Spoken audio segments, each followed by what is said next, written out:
आज आम्ही लोकजनशक्ती पार्टीच्या माध्यमातून सातारकरांच्या एक अत्यंत जिव्हाळ्याचा विषय घेऊन जिल्हाधिकाऱ्यांची भेट घेतली। तर जिव्हाळ्याचा विषय म्हणजे नेमका तुम्ही सातारा खंडाळा शिरवळ भागातून किंवा कराड भागातून जर साताऱ्यात कोणत्या शेती कामासाठी किंवा प्रशासकीय अधिकाऱ्यांना भेटण्यासाठी शासकीय कामांसाठी जर साताऱ्यात मध्यवर्ती भागात यायचं असेल किंवा तुम्हाला शिक्षणासाठी दैनंदिन ये जा करायची असेल, चाकरमान्यांना इथे येण्या जाण्यासाठी ये जा करायची असेल तर मुख्य रस्ता म्हणून आपला हा राष्ट्रीय महामार्ग आहे। राष्ट्रीय महामार्गावरून येता जाता आज वारेमाप पद्धतीने टोल वसुली जबरन चालू आहे आणि आम्ही बरेचदा ह्या मुद्द्यावरती जिल्हाधिकारी साहेबांना भेटून निवेदन दिलं आहे की सातारकरांना MH11 जी वाहनं आहेत त्या MH11 वाहनांना टोल पूर्णपणे मुक्त करावं आणि इथल्या लोकांना तुम्ही न्याय द्यावा।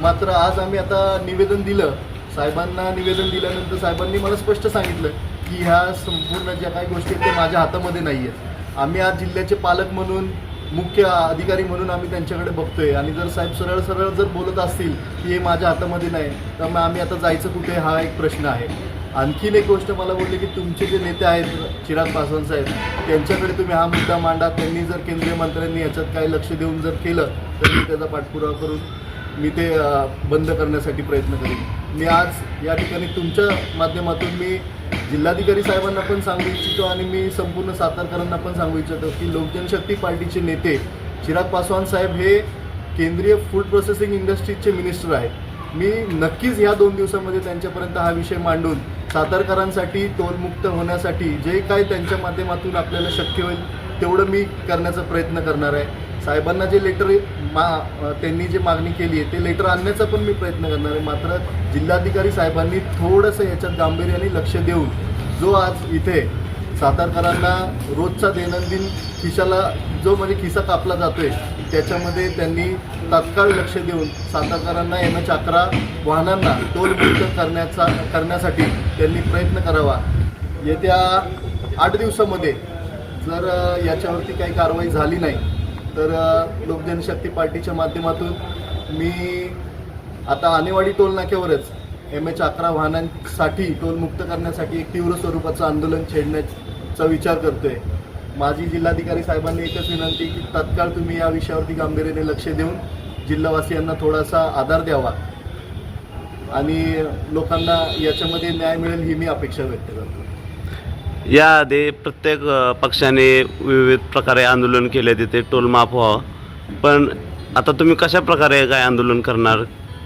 कसं आहे, दरवेळेस मी वेगवेगळ्या जिल्ह्यांमध्ये गेलो कोणत्या मागण्यांसाठी मी नेहमी बोलत असतो, मागणे से भीक मिळती और छीनने से अधिकार। आम्ही आता मागून कंटाळलोय आणि मागून पण आम्हाला काय मिळतं, आम्ही टोलचे पैसे भरतोय आणि येता जाता आम्हाला खड्डे मिळतात किंवा एखाद्या दुसऱ्याचा आमच्या मित्राचा कुठल्या पाहुण्यांचा ॲक्सिडेंट झालेला हेच आम्हाला महिनाभरात 10 वेळा ऐकायला मिळतंय। तर आता आम्ही मागत बसणार नाही आहे। जिल्हाधिकारी साहेबांनी स्पष्ट हातवरती केलं की माझ्या हातामध्ये नाही आहे। आता आम्ही काय करू की बाबा आमच्या माध्यमातून कुठे जाऊन ज्यांच्या हातात असेल त्यांच्याकडे एकदा मागण्याचा प्रयत्न करू। जर नाही मिळालं तर ते कसं घ्यायचं ते आम्हाला चांगलं कळतं आणि ते संविधानिक माध्यमातून मार्गाने आम्ही ते मिळवून घेण्याचा सातारकरांसाठी लोकजनशक्ती पार्टीच्या माध्यमातून प्रयत्न करणार आहे। आपल्या पक्षाचे नेते केंद्रामध्ये मंत्री आहेत, त्याबाबत आपण सातारा जिल्ह्यासाठी काय मागणी करा? आता तुर्तास तर आपण ही ह्या पत्राच्या माध्यमातून मागणी करते की सातारकरांना पहिला टोल मुक्त व्हावा। त्याच पद्धतीने बरेचसे आता फूड प्रोसेसिंगच्या गोष्टी आहेत जे साहेबांकडे मिनिस्ट्री आहे, त्यातून मी साहेबांना पण बोललो की जर जागा उपलब्ध होत असेल तर पश्चिम महाराष्ट्रामध्ये जे फूड टेक्निकल इन्स्टिट्यूट आपल्याला करायचं ते आपण सातारा जिल्ह्यामध्ये घेऊ शकतो, जेणेकरून जे साताऱ्यातले युवक जो माझा बाहेर मुंबई पुण्यासारख्या ठिकाणी जो जातोय त्याला शिक्षणासाठी इथंच संधी मिळेल। अशा फूड प्रोसेसिंगसाठी ज्या काही गोष्टी आहेत ते मी आमच्या नेत्यांच्या माध्यमातून निश्चितच इथे देण्याचा प्रयत्न करणार आहे।